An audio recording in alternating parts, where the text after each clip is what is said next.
આ તરફ ઉત્તરાખંડના ચમોલીમાં વાદળ ફાટ્યું છે। વાદળ ફાટતા થરાલી ગામમાં વિનાશના દ્રશ્યો જોવા મળી રહ્યા છે। કાટમાળને કારણે ઘર અને દુકાનોને મોટા પ્રમાણમાં નુકસાન થયું છે। સાગવારામાં કાટમાળમાં દટાતા એક યુવતીનું મોત થઈ ગયું। એસડીએમ આવાસ સહિતના ઘરો પણ આ કાટમાળની અંદર ખૂંપી ચૂક્યા છે।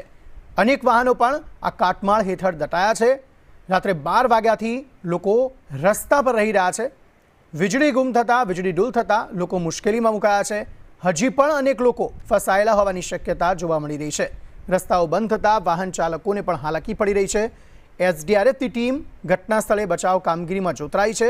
સલામતીના ભાગરૂપે શાળાઓને બંધ રાખવાનો આદેશ આપવામાં આવ્યો છે। ધરાલી બાદ વધુ એક વિસ્તાર જે જળ બંબાકારની સ્થિતિમાં જોવા મળી રહ્યો છે। ભૂસ્ખલનના કારણે આ પરિસ્થિતિ અહીં સર્જાય। ઉત્તરાખંડમાં જાણે ફરી એકવાર આફત વરસી છે તેવા દ્રશ્યો જોવા મળી રહ્યા છે। ઘરો જે છે તે કાટમાળ નીચે દટાયેલા છે અને અનેક લોકો પણ દટાયા હોવાની શક્યતાઓ છે।